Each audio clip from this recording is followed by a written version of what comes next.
What's happening, Wargamers? Welcome to another video from Retrospective Studios. As usual, I'm your host, Leland. I am joined today by two guys that should be very familiar on the channel. We have Alex and we have Jason, both of which who have kindly joined me for mini battle reports in the past, and decided to join me for this quick discussion here. And what this one's going to be, we just recently went through the year anniversary of Star Wars Shatterpoint, so. Woo. This is kind of like not so much a full re-review, but I figured, sit down, we can have a nice little chat about where we think the game is kind of at. And we all have different degrees of how much we've played it, how our opinions have changed, and everything like that. So that's why I kind of wanted to get this on, because I figured we each can bring some different opinions here. So before we get into that, though, remember, if you guys want to support the channel, you can hit up patreon.com/AgeSpanStudios. Just a couple bucks a month keeps the lights on, keeps content current, feeds my dog. Very much appreciative of all that. And of course, if you guys like content like this, sound off in the comments below. Let me know. So if you do, we can do more content like this. So anyway, let's get into it. So Shatterpoint came out a year ago. I think it's safe to say that for the most part, we were all genuinely pretty excited. About what was coming up. So I wanted to start with some of the strengths of going into it. So leading into Shatterpoint, just to kind of give you guys something to riff off, I did enjoy the idea that they were putting the focus on your models are always going to be usable. They're not going to get removed from the table. You're always going to kind of get a chance to play around them and use them, that sort of stuff. I thought that was very exciting, and they had a lot of pedigree coming into it from Crisis Protocol, which we all play a lot of. It was very much taking that idea of being dazed, so you're going to get a second chance to play with your toys, taking that kind of to another level, and I think it was a cool way of implementing that. Yeah, I think it's a bit of a weird stepping point coming from MCP, but once you get used to it, it is implemented very differently, but it has the same idea. I think leading into it, before the rules were fully revealed, I think we were all kind of expecting this to be MCP, but in Star Wars. Yes. Right? And I think I'm very glad to see that it's not quite that. I'm equal points. I'm excited and disappointed. It would have been really cool to have just MCP in Star Wars. It would have been.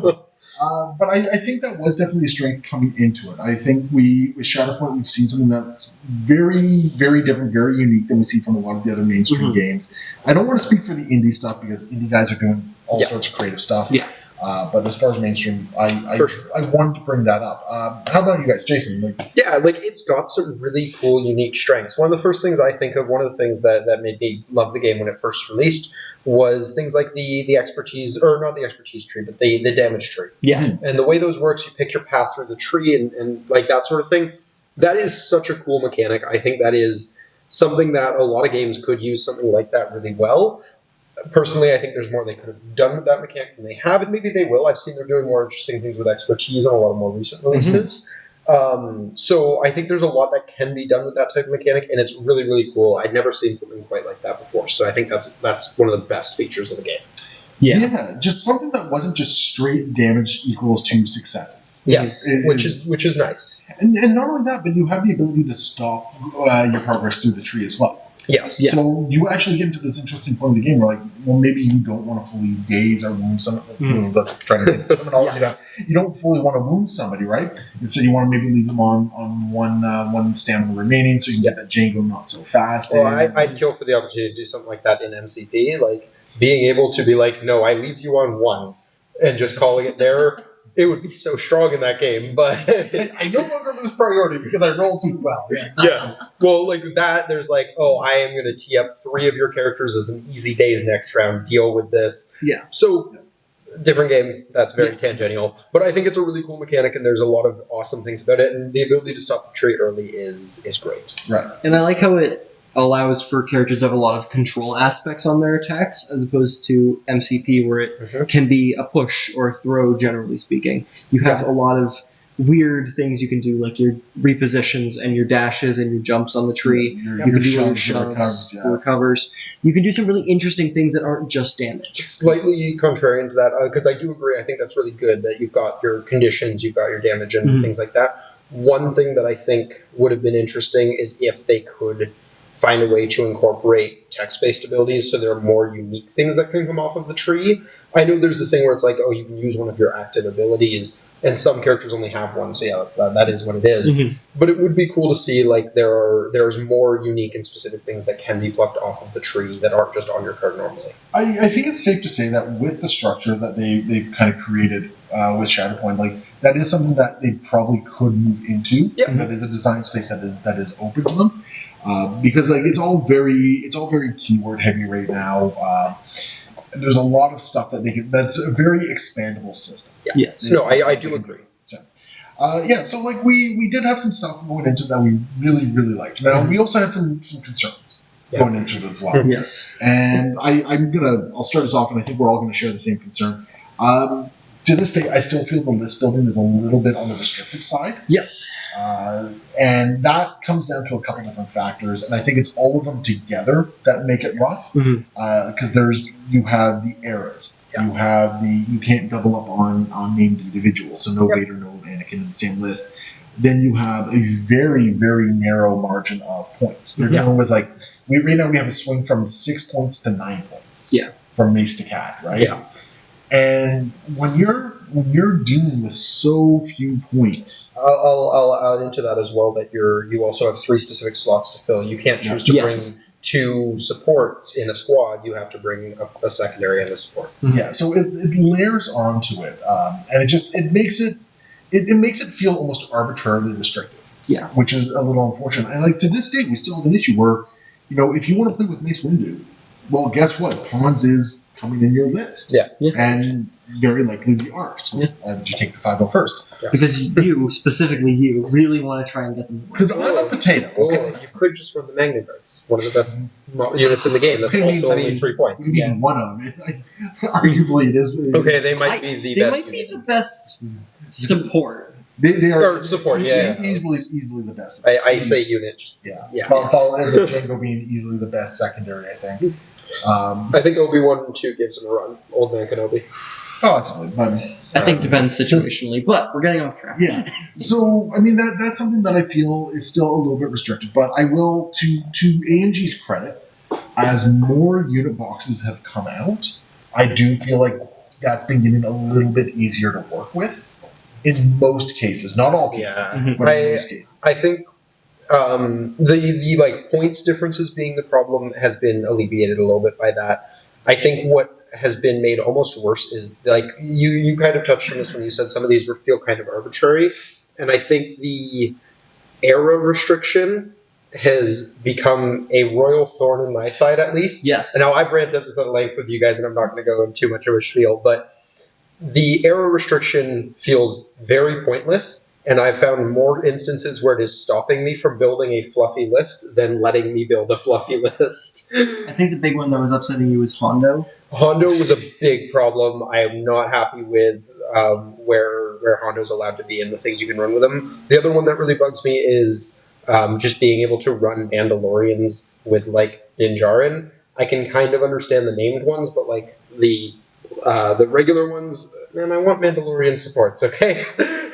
Yeah, and I think that's an element where they've moved into it, and they basically said, like, this keeps the door open for second variants of a lot of characters. Like, we could see a Hondo from the Age of the Empire, for instance, right?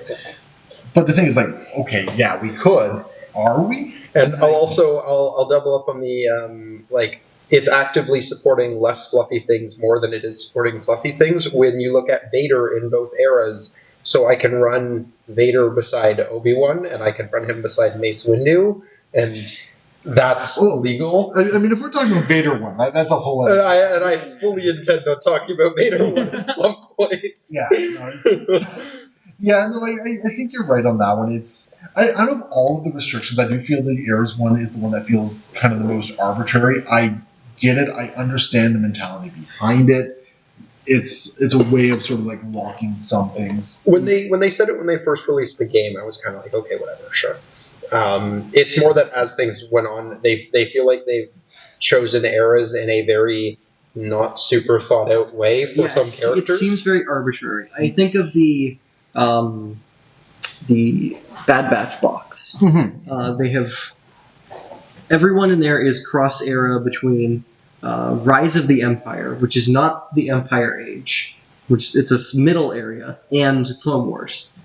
And except that's not Crosshair though. Crosshair is just Clone Wars, so he's more restricted than everyone else in the squad. I didn't even catch that with Crosshairs. Yep. Yeah.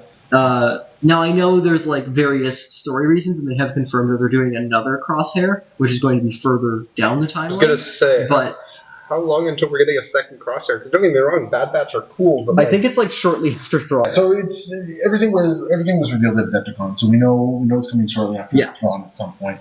So it's interesting though, because they do have a limited pool that they can pull on, right? Because it's basically anything from the current era, the Disney era of Star Wars, which precludes all the legends, all the expanded universe stuff, and all that sort of stuff. So I mean, there is still a large pool. Yeah, there's still a lot of stuff too. But it's also one of those things where, unlike some other properties, the big names are the big names, right? The Skywalkers are the huge names. The Darth Vaders are the huge names, and all that sort of stuff. You know, you can start going down the clones. Is like, oh boy, I'm looking for that hard case release for the clones or Topper. You know what? Give me Dogma. Give me fives. Fives content, please. Oh, actually, no, absolutely. We should. Yeah, we need a five. Yeah, we need fives and Echo Arc Troopers. Fives, Echo, and then just 2 501st, like better 501st Troopers. That's how they're going to buff the 501st Troopers, is they'll re-release them in that pack. Okay. But that also leads into another issue that we've expressed with the way the list building happens and the points and all this sort of stuff. Mm-hmm. There's only so many ways you can tweak a 4-point model or a 4-point unit to feel different but still impactful, right? And that much is evidenced in the fact that let's look at some of the 3-point units out there: the 501st versus the 212 versus the Magna Guards, the Magna Guards, and the ARFs. There is a clear hierarchy going on here, right? Very. Like you got the Magna Guard at the top of the heap here. Mm-hmm. Then you got like the ARFs are probably up there. I would say like 2/12 over 5. Well, 2/12 over. They're 4-point, yeah. So they don't matter. Well, okay, but actually, that's another thing that's really worth mentioning here, though. And I've had this opinion for a little bit now, and I haven't been following the newer releases as much. Maybe they've strayed a little bit more away from this, but from the last releases I saw, even looking at something like Aura Sing, the points also feel kind of arbitrary. I feel like a lot of 4 points versus 3 points. The 3-point is either better or it doesn't really feel like they're that much different. I feel like it almost felt like they were getting their legs under them a little bit when they were starting out. Things like Aura Sing feel really awkward for a 5-pointer, and then you get things like IG-11 later down the line that are doing very similar things. Well, you can for a point less. I think you can kind of suss out where the design mentality is behind that, and where they might have valued certain things at certain points in the design period, right? Mm-hmm. And I think you look at someone like Aura Sing, who has that ability to make an additional attack. Mm-hmm. Albeit, I'm pretty sure it's just an extra 5-die attack. I believe it's a 5-dice attack. But it is still an extra attack, and there is this predisposition to those extra attacks making a character usually a little bit more expensive. Mm-hmm. Yeah. And I think to an extent there is some validity to that, because this is a game that, you can only make one of every action. You can only make one run or one advance, one attack. Mm-hmm. Like you can't decide to double tap like you can in some other games. Yeah. So having the ability to make another attack is powerful, and we see that in characters like when say you have Clone Sergeant Hunter, who can make that second attack. Yeah. Well, we even just see that in the support units that have 2 models, and generally their ability to output is pretty like, this is a very general statement, but pretty good, because it's 2 bodies, and you can even split them if you need to, but you can also just focus fire one target down, and that is. I love being able to pin a unit twice with the 501st. That's an extra damage right there. But that kind of falls back into that same point of just like, when you look at a unit like the Magna Guards, which, as I think we all kind of agreed at the beginning of this same conversation, they're arguably, if not definitively, the best support unit in the game, but they're also the cheapest. Yeah, it's something inexplicable, because you look at the Magna Guard, and they have a very short attack tree. They only have four spaces on the tree, but you look at their expertise. Their expertise is cracked. Yes. Right? Like they deal crits for days. Their defensive expertise, whatever, it's 1 or 2 extra successes. Mhm. But then you look, it's like, okay, well, on their 4 successes, they get 3 shoves Also, and 6 damage. while their defensive expertise is nothing special, neither are any of the clones for the most part, and they have 3 more health than the clones. Yeah. Yeah, but I mean, you can look into the design space. Well, maybe droids are just a little bit more durable. But your point does remain. I think I'm starting to kind of be of the opinion when it comes to the point system that if you took the points out of the game, you just say there are no points. You bring 2 squads. It's a primary, a secondary, a support. For the most part, the list being played probably wouldn't change much. The only exceptions would be stuff like you'd never see the 501st because you're no longer forced to bring them at point levels. But you're already not seeing them because they've been replaced almost entirely by the ARC troopers. Mm-hmm. Yeah, like unless you need to take 2-3 points support units. And even then, and I mean, I will say this: I think the weak way pirates are arguably worse than the 501st at 4 points. This is not a This is not a positive argument against that, though. look, I'm just gonna. But yeah, I think that is a problem that the game continues to struggle with to this day. That there is a big disparity between the different, like the same units within that point threshold. I think the list building is restrictive and tight enough with all of the other restrictions they've already put in, and the synergies within units of the same kind of faction are for the most part strong enough. We're going to ignore the 5-color good stuff lists for now. That if you just said points were not a factor, the same units are probably still being run. Yeah, and that goes back to the point we made earlier about the keywords, right? Like the keyword structure kind of that kind of operates as our main element when we're building things. We want to have lists out there that can take advantage of the keywords as best as possible. Now, obviously, there's a couple solos out there that are very good without keywords. Like Luke Skywalker is very efficient on his own. Jango Fett is very efficient on his own. He gets cracked when you start including things like Bounty Hunter, with Cad Bane and all that sort of stuff. Obi-Wan out of hiding is a very good on its own. And so there are characters that don't really care about the keywords, but you look at the rest of your list, it's like, okay, well, I'm building a Republic list. Is Rex honestly not in consideration for going to exactly times on time? And like I think there would be a couple places where this character won't be seen anymore. Is it Commander Pons that's with Mace? Yeah. Right now he's the only option with Mace, and if you get rid of points, he's never going to be played over Rex. Yeah. But I think that might be one of the only examples I can think of where the points actually feel like it makes the difference between 2 units, and even then, I think it's really just because he's the only option. I think as soon as we get another option that isn't Pawns at 3, that is more in line with some of the other 3s, like Magna Guards, Pawns will never be played again. I mean, having said that, Alex and I have a weird experience with Pawns. Yeah, Pawns is just weirdly effective. Don't get me wrong, Pawns actually isn't as egregious, but yeah, he's not as bad, but but that just goes back to the issue that we're experiencing with this, where there are clear efficiencies among them. Okay, so I think we've worked on the points in the list building enough on this one. The next step I want to bring into is I think they brought some unconventional rules around terrain and line of sight and cover to this game that I want to quickly touch on, because I don't necessarily think the terrain rules are bad. No. But I think the terrain rules are different. They're a little unintuitive. Yeah, I was just going to say unintuitive. Because we're dealing with 2D terrain. 2D rules with 3D terrain. Yeah.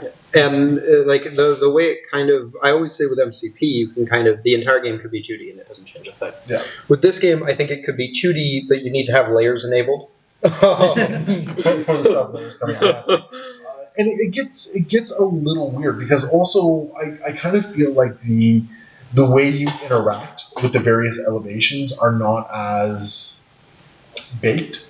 As it were, when you look at a climb action or a jump action, it's just you can end on any elevation. Yep. When you look at things like engagement, though, it's like, no, you have to be on the same elevation of it. But then when you look at the rules for elevation, it's just, you have to be range 2 away from each other, which means if you're on a weird little piece of terrain, standing on some crates, that, let's for a moment imagine that your base doesn't overlap any of that. Yeah. It's just like. And that brings you, and it brings you within that range too. All of a sudden, you are within that elevation. Yeah. And I mean, somebody can correct me if I'm wrong here, but my reading of the rules. My understanding is that's how it works as well, though I'm getting that from you. So it does mean the defender gets the high ground, which is a big deal, but it gets a little weird. And I think one of the problems is, I think this might actually come down to some community engagement. They have included wording for like when you look at structure there and like that. Everything has its own components. You can nominate things to be open. You can nominate things to be solid, blocked, all that sort of stuff. I don't think that we make enough use of open terrain. Is what it was. And the example I'm going to give to this is 2 characters standing on gantries, more than range 2 apart. And assuming they have Hunker tokens on there because you need them for cover now, they have cover because they're more than range 2 apart because that gantry is terrain. Whereas I think there's this idea that maybe the player should be looking at the gantry as being open terrain, so there is no cover there type thing. And I will say that is a bit of a kind of byproduct of some of the similar templating they did use in MCP, where if 2 characters are in an apartment building roof more than range 2 away, they do get cover from each other, even though that doesn't really make much sense. Yeah, there's a lack of intuitiveness to it. And I didn't think I'd be roasting anything in MCP in this video. we just gotta keep them going, guys. But it's really interesting. And the thing is, I think there is a very solid foundation to what they have for the terrain here. And I mean, anyone who watches battle reports on this channel knows I love to build a board with a lot of terrain. I love those sort of boards. And it becomes kind of tricky when you're dealing with the terrain rules in this game because there's some really weird factors that you have to consider in with it, especially once you bake into it all that you're not just giving cover by virtue of being behind terrain or anything like that. You need to have that Hunker token, which is another point that I think we can kind of go into of like that also feels a little weird. It's a weird change they implemented. Week 1 errata, yeah. Week 1 errata that I'm mixed with this, and you and I have different opinions on this, but I think both of us don't like it for different reasons. Because personally, I find a lot of the things that aren't very good in the game right now would just be worse if you were to turn that back to you don't need to have a Hunker to gain cover. But I also think it just makes more sense to be like that way. It's more intuitive, and you just need to make those units better. It does feel like it was a bit of a knee-jerk reaction. Yeah, I think it may need a little bit of adjustment, but there's definitely a lot of more recent releases that feel like they are kind of built around the idea of you just having cover. Of things like the Republic Commandos. I feel like they don't really... the fact that they have to hunker to get cover feels very bad. Well, I mean, the Republic Commandos also suffer from having 6 stamina with protection. Well, yes, just give them 7. They suffer for a lot of different things, but if they just got cover by virtue of being behind cover, it does feel a lot better. Yep, I agree. It increases the durability of a lot. Oh, that's all the clones, right? Well, yes. Well, they do have a lot of native ways to gain Hunker. Yeah, so I think the clones are the ones who exactly. It lessens their shooting a little bit. It makes their shooting a little bit harder. But when we already have a mechanic in the game that bypasses any cover mechanics anyway in the form of critical hits, which there's only a handful of ways to interact with critical hits, I feel like there's already a way of saying, okay, cover doesn't matter here anyway. Yeah. Right? So it feels like there's a couple things that are just compounded upon each other that make the game feel a little rougher than it needs to be in some cases. Yeah. No, I think there's like I don't really know what you do about that too. Like, because I think if you do put it back to the way it was, where it's just like, okay, cover is a thing you can just get from terrain now. I do think clones are still not very good. If anything, they're probably worse because their shooting now is just worse, and they don't have great expertise when it comes to crits. I get that one crit through, and I pin with the 501st anyway. Exactly. But I think that kind of comes down to, I think even if you change that, you probably still need to go through and rebalance a lot of the units, especially the clones. I'm not necessarily sure about that, because remember, the change to Hunker and Terrain was a week 1 errata, right? So a lot of these characters were already designed with the original cover rules in place. Yeah. So, I don't know if it was necessarily done as a way of nerfing the clones though, because like Well, I don't feel like think it was- clones were winning the core box. I don't think it was nerfing the clones, but I think it was a way of protecting the Jedi more than anything Maybe. else. Or not even actually. Yeah, no, if not anything, even- it's nerfing yeah, the Jedi. Not even protecting the Jedi. It's just, yeah, I can't really say for certain what it is, but it's a weird interaction that I feel could use another pass. Honestly, I think a lot of it might have come from what you were talking about of the fact that most people don't consider many things that probably could be open terrain as open terrain. Mm-hmm. And to some degree, I can understand why, because I don't mind the idea of I'm on the high ground, I'm on these walkways and things like that, so I have cover from people shooting me from below. It just doesn't make sense when they're shooting you on the same level. Okay. I feel But like that's a lot of the rules with the terrain in this game. They make sense in most situations, but then you get to the weird edge cases, and all of a sudden it kind of starts to break down. and the problem with that one is it's not even much of an edge case because Yeah, it happens yeah. all the time. On paper, you start going, okay, that makes sense, and then you keep going. Okay, so I do feel like we've harped on the game for a fair amount, Yes. and I don't necessarily think that's unfair because I think it's you should always be willing to kind of criticize things you enjoy and all that sort of stuff. But I want to pivot to some stuff that I think that Shatterpoint is actually doing really well in this space at the moment, and I think one of those points right now is I do feel that the game they've created a game where every turn has the potential to feel incredibly meaningful. For sure. Right?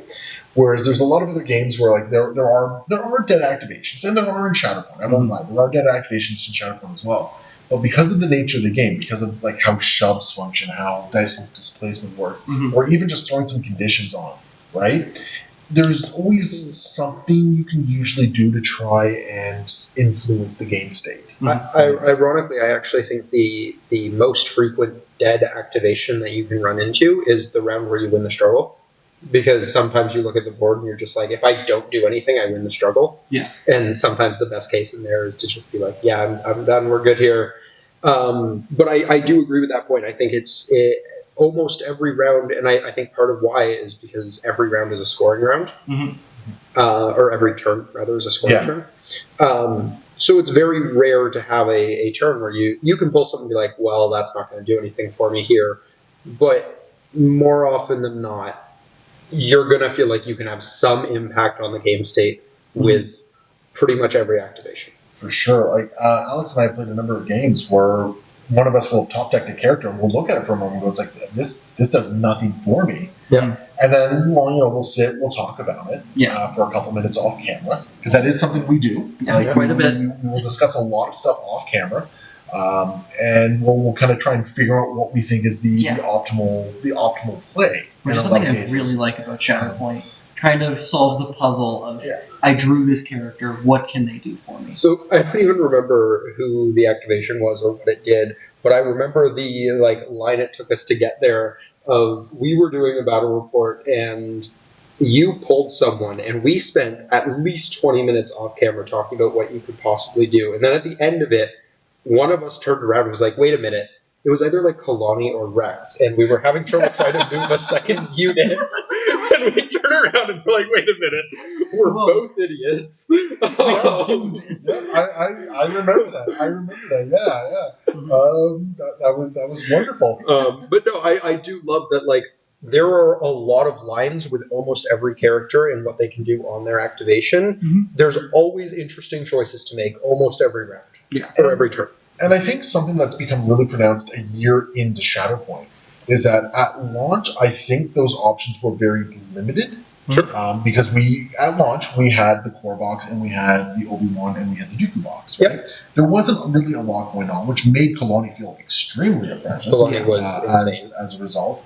But as more releases have come out, we have other ways of interacting with the board states now. Like, we've got more primaries that will move people around. Like, look at what who was I thinking of here? Maybe not so much. Well, I guess Hunker. Hunker's someone who moves some around. Some of the Lowbray from the Ewoks. He moves Ewoks around, and we're starting to see that sort of thing where there are more ways of influencing the board state as a result.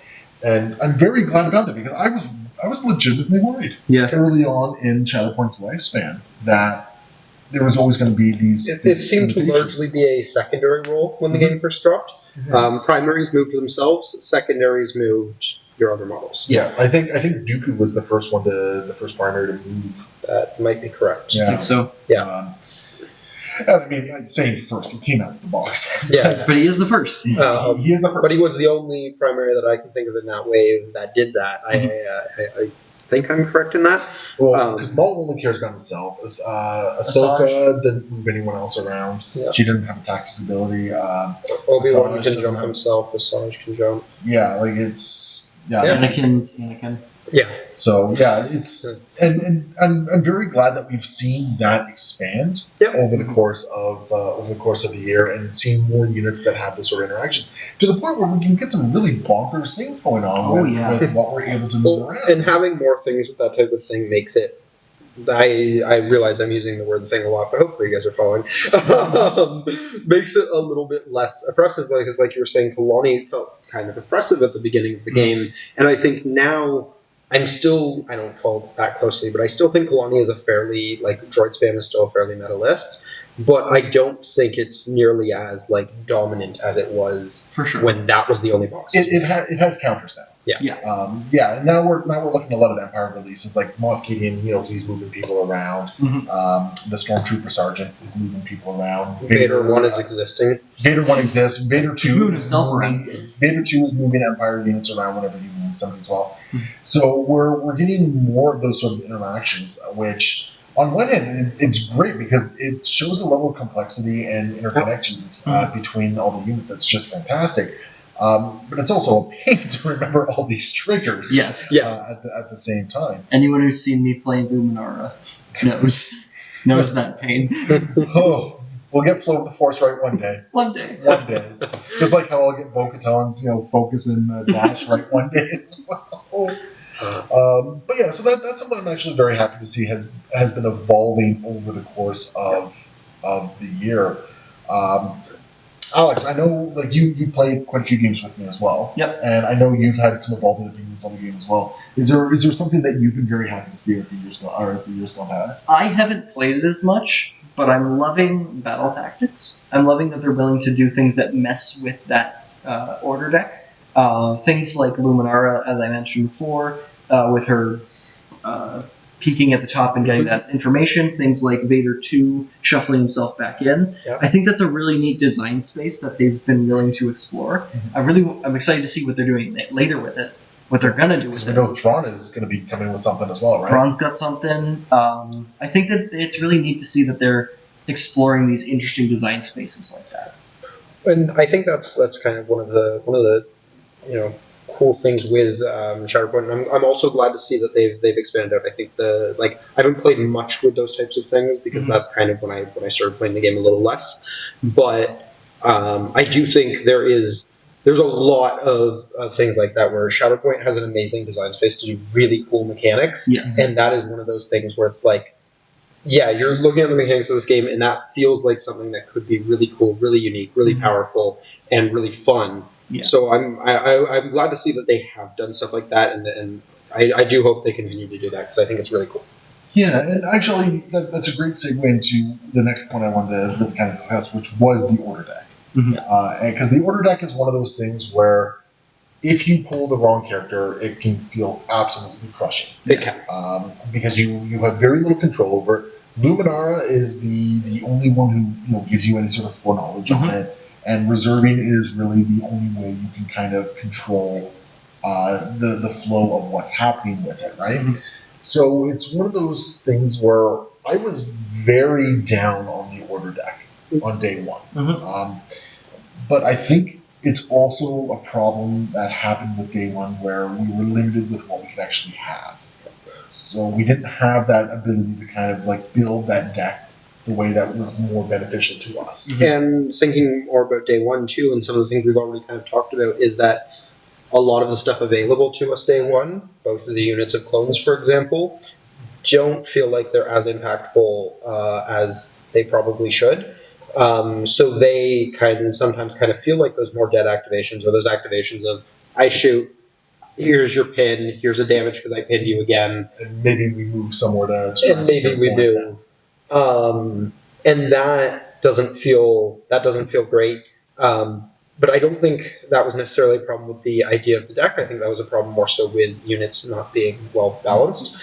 Yeah, I mean, going all of that, so like we're now in a position where we have a little bit more control over what goes into the deck, so we can actually start trying to, as you put it, solve the puzzle. Yes. Right. So we now think it's like, okay, how do we build this deck? What secondaries do we have? What supports do we have that will allow us to kind of react to certain situations in more positive ways? And having that greater selection of characters to pull from has really helped that considerably in that regard. Yeah. And okay, so you actually touched on something that I want to bring to light and all this sort of stuff. You've kind of dropped off a little bit with it. Yes. You've paid attention to it, but you've dropped off a little bit. Yeah, I'll still follow the updates here and there. Like when a new model comes out, I'll look at what they do and be like, oh, that's kind of cool. So from your outside perspective, is there an aspect that you think Shatterpoint is still kind of winning with? I think a lot of the positives we've discussed are still very strong points of the game, and I think the gameplay is still a lot of fun. Like for me, there were a couple big things that kind of made me pay less and less into the game, both financially and time wise.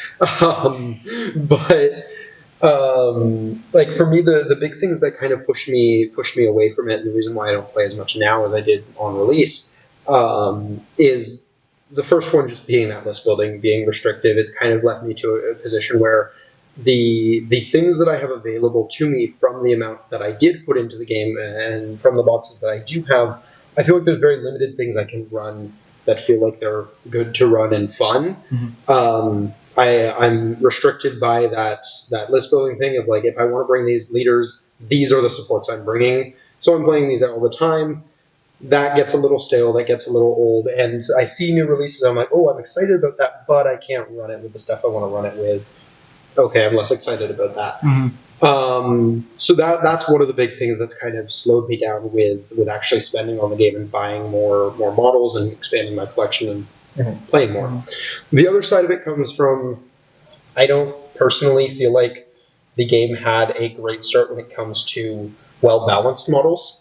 I think the power differences between something like the 501st Clone Troopers and even just the Magna Guards, if we just want to go the day one releases, is massive. And we obviously talked about that earlier, but I think when we get into some of the later releases that came afterwards in that kind of first half, give or take, of the game's lifespan, specifically here is where I'm going to talk about Vader 1. Vader 1, to me, every time I played against him, with everything that was available up until he was released, because at the point he was released, that was the only box in the game I didn't own. Every time I played against Vader 1, it felt oppressive. It didn't feel like I could really play into that very well. It just murdered everything I had. And that stopped being fun very quickly. Notice how I asked him about something positive about it. And we still got back to Vader 1. We still got back to Vader 1. I think that's very fair, because you did come into the game with a lot of excitement for it. And I think this perspective is an important perspective, because not everyone is going to be a cheerleader for the game. No. And I think it's important to note that, and I don't think there's anything wrong with that, because I think it's a shame because I wanted to be. I think the end goal is like, okay, well, what can be done to try and bring those people back into the fold, right? What will make them excited? And we'll circle back to that in just a moment on that particular one. So I think that's a very valid one, and I think there's a lot of very valid criticisms to the game. And I think you touched on a fair few of them on that one. So yeah, we're gonna circle back to that in just a second. So I got a follow up question for you on that one. For you, Alex, is there something that you think that the game is just kind of absolutely winning with at the moment? I think the game is doing really, really well with right now addressing new playstyles. And I know that can be a negative to some people, that they're really not like reinforcing the Republic as much, or they're not really reinforcing the droids as much right now, but they're really expanding out, trying new things, and as just like a fan of Star Wars, they're bringing a lot of really cool characters. As a big fan of the painting aspect of this hobby, it's been great to be like, I get to paint some of my favorite Star Wars characters, and I get to try and do new techniques. I get to try and just come up with whole new color schemes that I'm really used to. I had a great time painting the Bad Batch because I really hadn't painted a lot of black before that. So that was a really fun, like, kind of experiment with that. And it's just been really good to... I'm just a stupid Star Wars fan who just likes painting my favorite guys, okay? I do have to agree with that point, though. The new releases have been really cool. They do look like they're doing interesting things with a lot of characters, and that is definitely a strength of the game, is that the sandbox they've built allows them to do very interesting things. Right, yeah. I think that's absolutely a point that I will definitely echo there, that we've seen some really cool releases, and we even saw this with MCP, that the guys at AMG are willing to kind of dive into the available IPs and really pick some characters out and all that sort of stuff. Because I mean, you look through the list here, like obviously you have some of your my listing's not moving. You have some like your main guys that you would absolutely expect. There's a number of Jedi and all that sort of stuff. Would we have expected Inferno Squad, for instance, right? Not for a while. Hey, whoever at AMG decided that we're doing the Inferno Squad, I love you. I'm in that boat too. That is probably the box I am most tempted by in the game right now. Or alternatively, like we got Boosh, right? And we got R2, we got R2, D2, and Lando. Yeah. Like, who would have thought that we'd see these variants of these characters, or even to an extent like the Ewoks, right? Like I know there is a group out there that absolutely loves Ewoks and whatnot. I would not have expected to see them at this particular jump. This early, yeah. So there's some really cool stuff in there. Or even seeing like the Inquisitors with the fourth brother and fourth sister. Like we're seeing characters that have kind of been on the peripheral of Star Wars lore. Right? Even just like the Ghost Crew. Like I know they were the premier team for a show, but that show is over and hasn't really been talked about by. Like some of the characters are still very relevant, but I'm a little surprised they did the Rebels versions of those characters and not like their more current versions, right? Or even a box like Queen Amidala. Yeah, I saw it in the Handmaidens, right? One of my favorite boxes. Oh yeah. I love that box. I like that Mother Talzin got a box. That was a fun. Yeah, that was a cool one. Talzin with the Night Sisters. Yeah. So it's, I think from a hobbyist perspective, they are really just giving us so many fun things to play with. Like even the fact that Hondo came out with a whole bunch of replays. Yep. All that sort of stuff. It's really great. Okay, so we've discussed some wins, we've discussed some criticisms and all that sort of stuff. So now the question I'm going to put out there is: there's one thing you want to change, you want to adjust for the game. And I know I'm kind of putting you on the spot on this one because I did not discuss this particular aspect with you guys beforehand because I wanted an honest knee-jerk reaction on that one. I'm going to go with Alex first. Yep. No, on the spot. Yep, I'm going to die. So yeah, if there's something in the Shatterpoint ecosystem that you would absolutely love to change that you feel would be for the better. I'm hoping you hit one of my 2 points so I can hit the other one. Ooh, that's the other part, is do I try and guess what your... Oh, mine aren't hard to guess. I just said them. Something that I wish they would change. I think...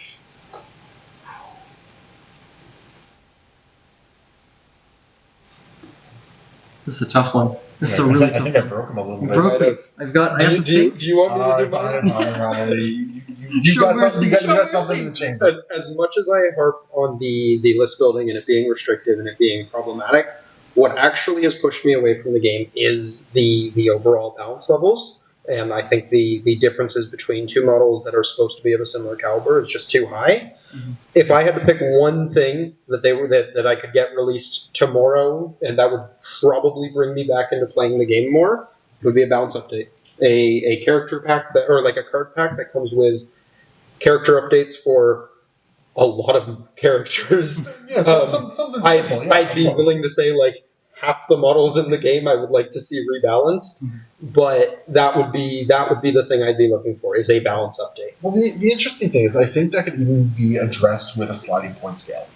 If instead of operating on 3, 4, 5 for the points that are available for all these units and whatnot, if we just added a digit on there and whatnot, and we had a 10-point scale or something like that. That could help. Or a 15-point scale. Just a little bit more wiggle room so we don't have to operate in half-point measures or anything like that. Okay. Because I am inclined to agree with you. I think right now that we are seeing clear differences in those power levels in these characters. And unfortunately, it does leave some characters behind. When you look at Django as a 4-threat secondary or 4-point secondary, well, compare him to every other 4-point secondary, and Django is just so much better in so many regards. The other side of that unfortunately I don't think points could really fix, as much as I would love for it to, is the primaries. I look at something like Vader 1, who I've already mentioned is a problem model for me, and get rid of the Galactic Republic take on him. That would be a start. Yeah. That would be a start. I don't think it get rid of that, and then maybe also make his buff that his thing where you He's can letting add dice. letting your hatred make you powerful. Yeah, make God, that. I've heard that way too many times. Because I let my hatred make me powerful. Make that only for people affiliated with him, and something I feel a lot better about. Okay. I'm okay with it working on everyone. I just get rid of that Galactic Republic take so we can't benefit all the coordinated fighters and all that sort of stuff and be moved around by people like Rex or anything like that. And I think that I am always more of a fan of gradual change. I would rather than take that away and then later say, okay, yeah, we did need to take away an extra die, or we needed to readjust who gets this buff, rather than changing them both, and now all of a sudden you can't. You can't identify which of the two was the problem. Yeah. If you take too much of it. I've stated this for MCP before, and I think most games should have something like this, but I'm also coming at most games from a fairly competitive standpoint. But I like regular balance updates, whether it's every year, every 6 months, every 3 months, whatever you want to do.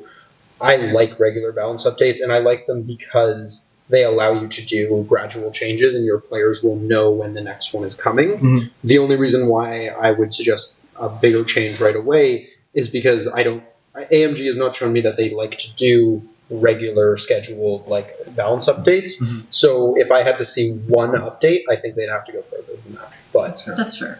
I do come to this from kind of a more video game perspective, where people are able to push smaller, more frequent updates with a lot more ease, and where there's a lot more actual physical paper that needs to be reprinted when it comes to stuff like this. And sure, you can have people print things off like they did with the recent MCP card update. I do like there being physical options, which is why I like the idea of a regular set interval. Well, back to you. Yes, and I do have a thing. I promise. Keep going.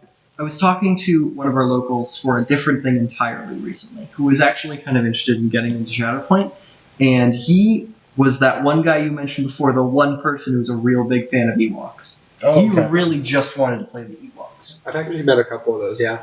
And he was really bummed out because he is not interested in that box in any way, shape, or form. Yeah. He doesn't want the Mandos, he doesn't want the clones, he doesn't want the Jedi. Man wants to play Ewoks. So if they could change one thing, they need an Essentials kit. Yeah. They need a box that's the movement tools, the tokens, and the score tracker. That's it. I think at this point, actually, the only thing that's not available outside of the box would be the struggle tracker and shifting priority.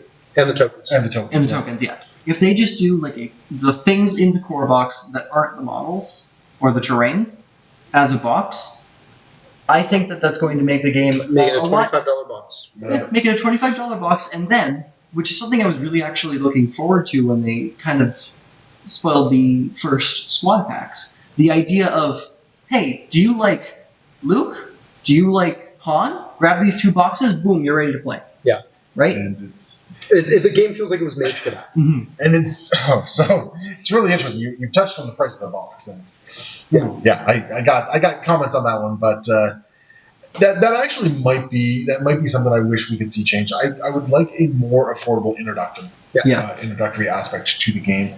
I mean, I'm already in the ecosystem. I got whatever's hitting at this point, but it's a big ask. In Canada, I think the cheapest I've seen the box is $180.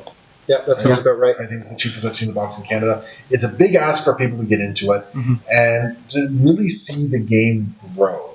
I would love to see a more affordable entry option into it, which plays into exactly what you're talking about.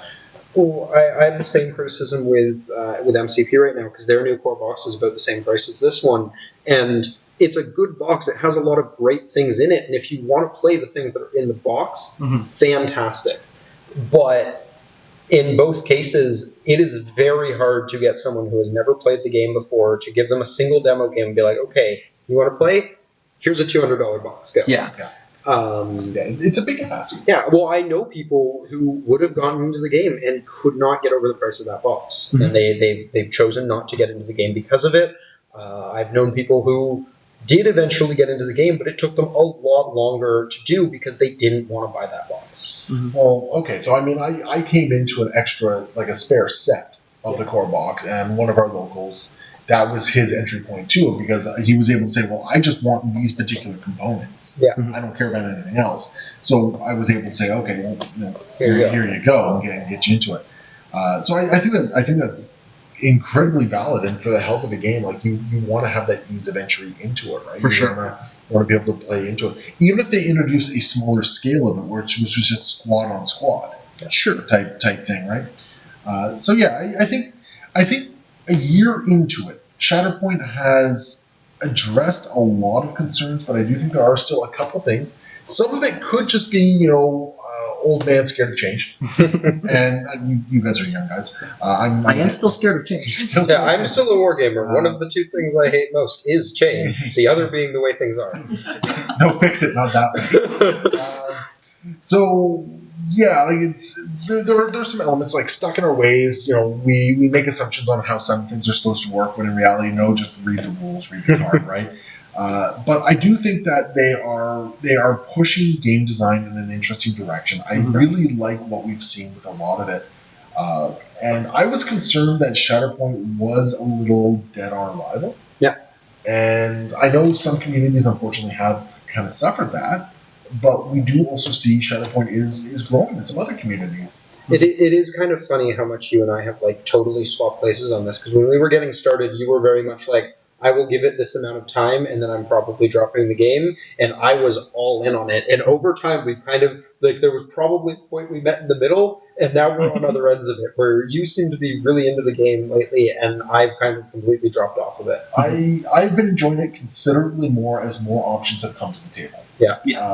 Which has been a big thing for me, and because that was one of my big complaints. I felt very constricted with how I was allowed to build my squads, how I was allowed to play certain things, how the order deck flowed, and everything like that.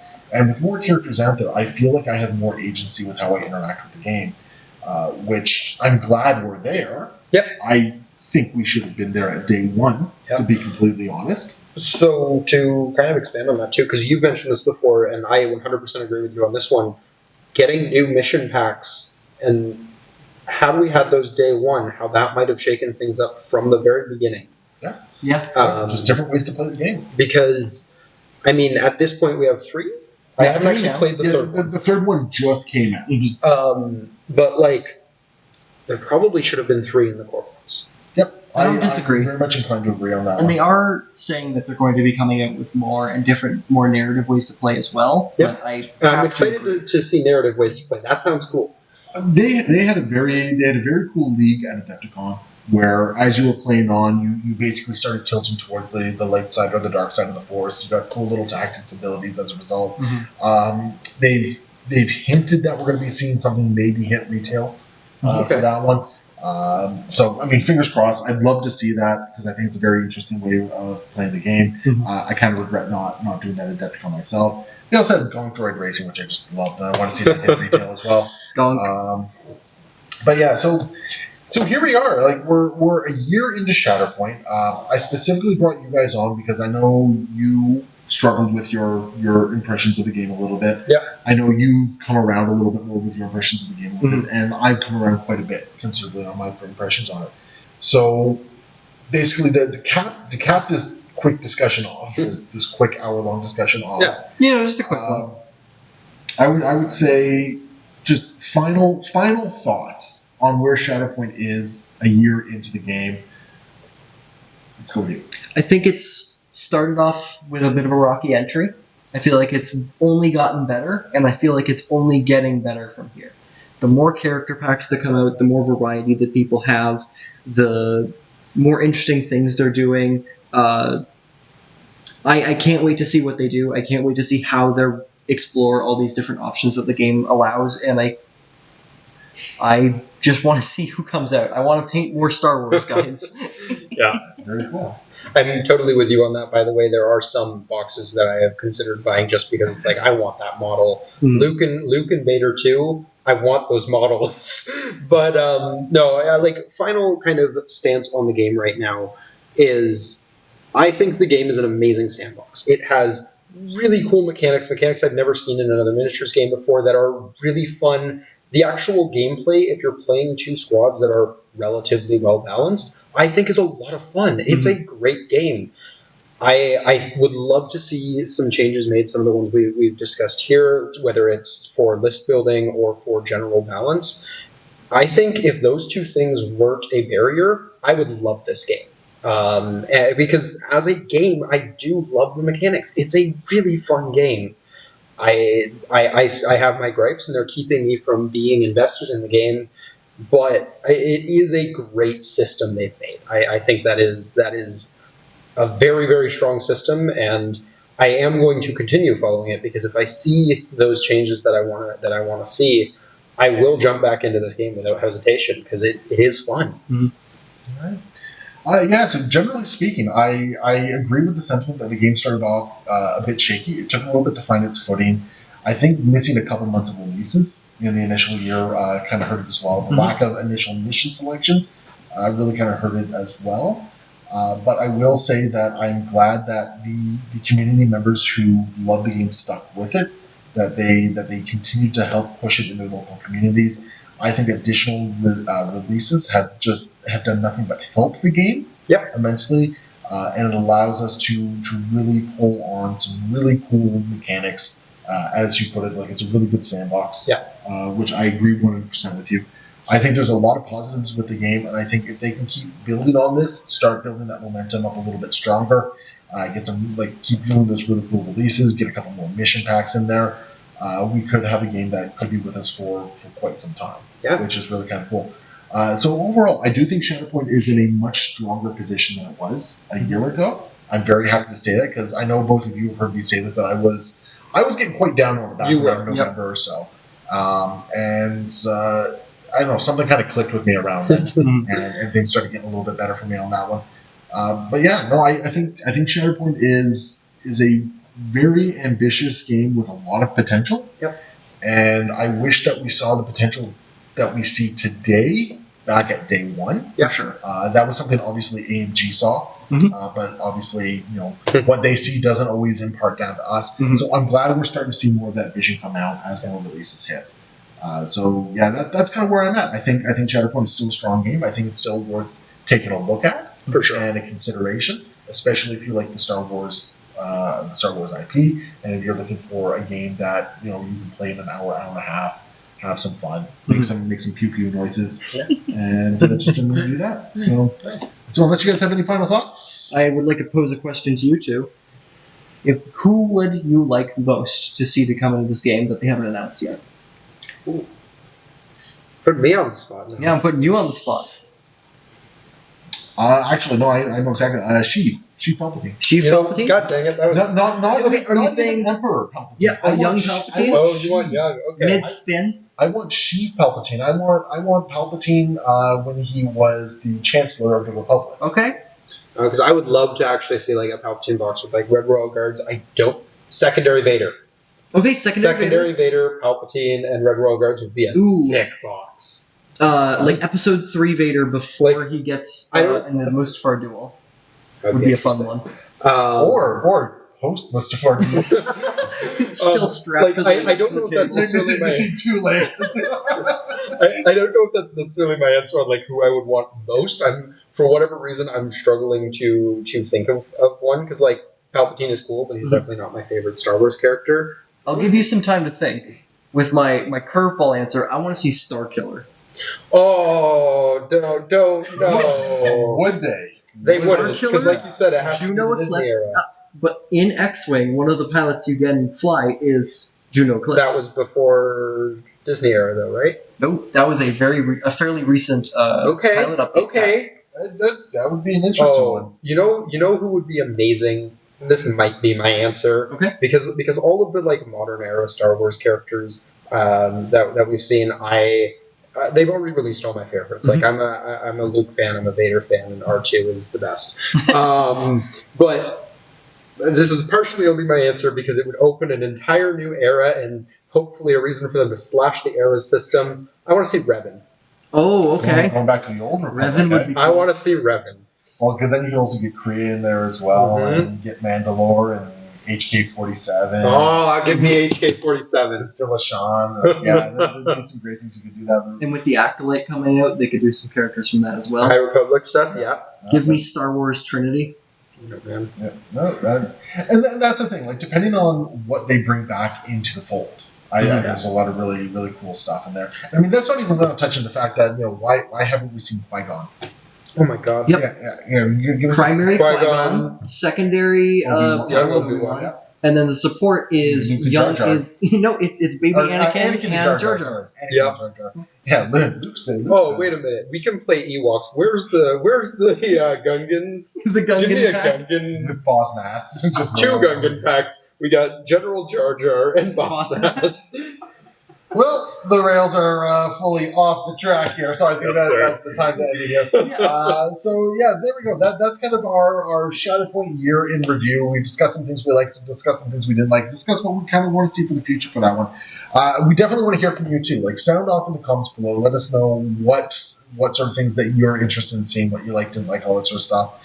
And of course, if you guys want to support the channel, hit up patreon.com/HStrandStudios. A couple bucks a month keeps all the lights on, keeps content current, allows me to keep getting content like this out here, and allows me to bribe these guys every so often to come on and help me out with some stuff like this. So thank you guys so much for watching. We'll see you next time. Happy wargaming.